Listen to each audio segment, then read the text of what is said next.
Forgiving Others, Part 4. Now, it's possible to believe that we are a forgiving person, but in reality, we're not. And the difference between what we think we are and what we actually are doesn't come sometimes from self-denial, but comes from the fact that we don't have the ability to recognize unforgiveness. So as a result, we're experiencing all the ugly fruit of unforgiveness in our life, and we think, well, this is just kind of normal. Isn't this how life is? As a result, we have normalized dysfunction. But God has something better. And so what we're going to do is go through a checklist, signs of potential unforgiveness in our life, because you can't change what you do not acknowledge.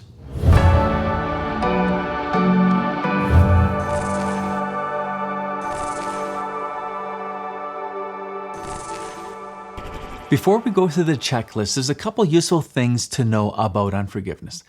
Unforgiveness has nothing to do with what another person has done to us, and everything to do with our response to them. So going through this checklist is not about blaming, it's about taming. Taming our passions, taming our anger, taming our resentment, and bringing it to the mercy of God for healing and wholeness. Because what is unforgiveness? It is a sinful response to another person's sin.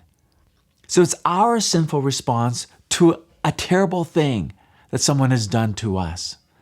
So what this checklist does is doesn't give us the power to point the finger at people and beat them down and give us ammunition for that. No, it's about looking at our response so that we could love the way God wants us to love.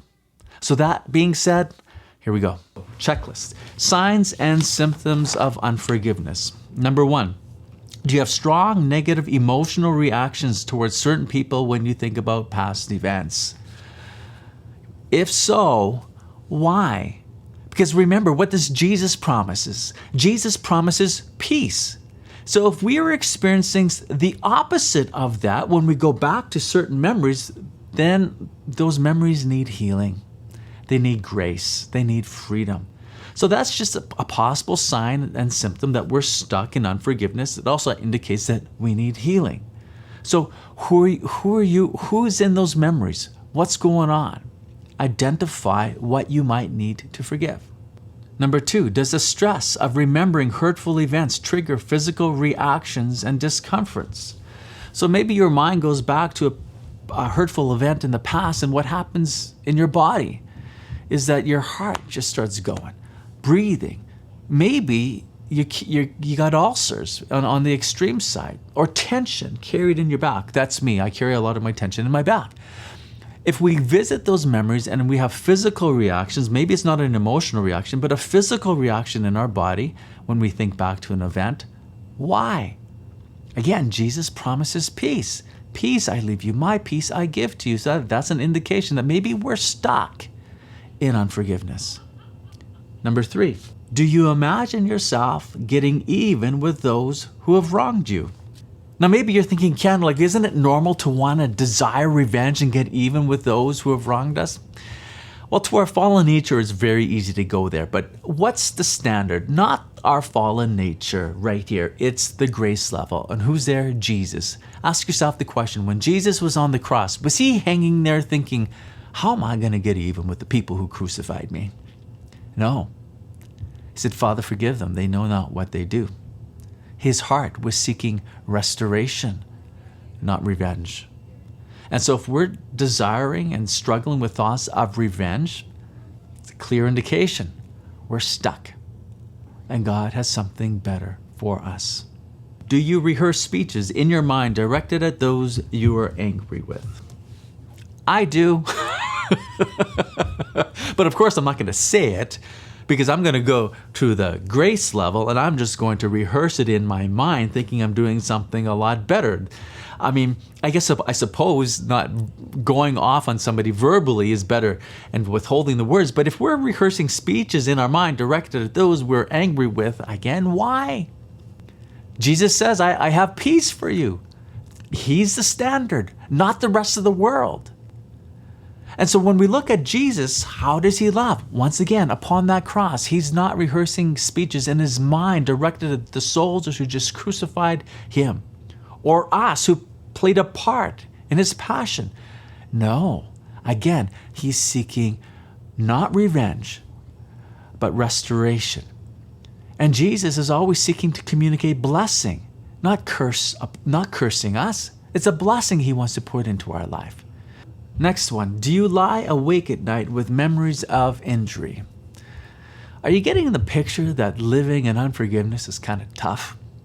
It's not very fun, is it? It's hard living. Now, forgiveness is going to be hard, right? It's going to take a lot of work. It's not going to be easy, but I'm going to tell you something.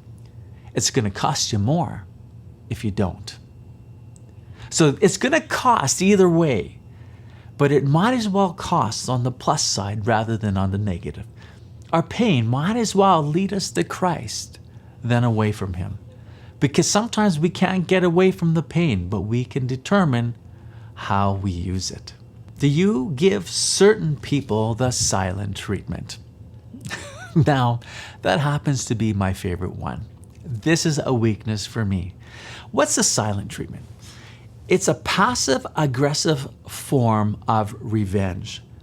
The whole reason we give somebody the silent treatment is so they know they are getting the silent treatment. If they don't know they're getting the silent treatment, then we think, we're wasting the silent treatment. Then we want to make sure they know that they're being cut out, right? And that's not love. That's revenge. Because Jesus is not about cutting us out of his life. In fact, he wants to draw us up into his life by the power of grace. And remember, he's the standard. The standard is not the rest of the world. Grace level. Jesus is the standard who wants to draw us up into communion with himself. And remember, we crucified him through our sin. And he wants a relationship with us. Now, I want to say that forgiving other people doesn't mean that we go back to how things used to be. Depending on what has happened, sometimes that's not possible, sometimes that's not prudent, especially when there's been a serious sin committed against us, when it raises to the level of maybe a crime. Trust is earned, my friends. So forgiving another person doesn't always mean that you got to trust them in the same way. But we would hope that we could somehow have some sort of reconciliation, even though it might not be exactly the way it used to be. And last one, can you sincerely pray for the best to happen to the people who have hurt you? Can you pray this kind of prayer for those who have hurt you? God bless them with every spiritual blessing that you have blessed me with, but multiplied by 1,000. So long as this prayer doesn't hurt my own salvation. I have found that the more that we're able to sincerely pray for the good of those who have hurt us, the softer our hearts become. That enables us to actually choose to forgive and also experience healing. I don't want to go too much more into this point, but I just want to say this has really helped me. So now that we've gone through this checklist, maybe you have some people in mind right now you need to forgive. I'd encourage you, write these names down now and take a moment of prayer and tell Jesus you forgive them. Make a choice. In a future video, we'll go through a deeper forgiveness exercise. So keep that list of names. But for now, if you have people in mind, don't let this grace moment pass you by. Write their names down now and tell Jesus you forgive them.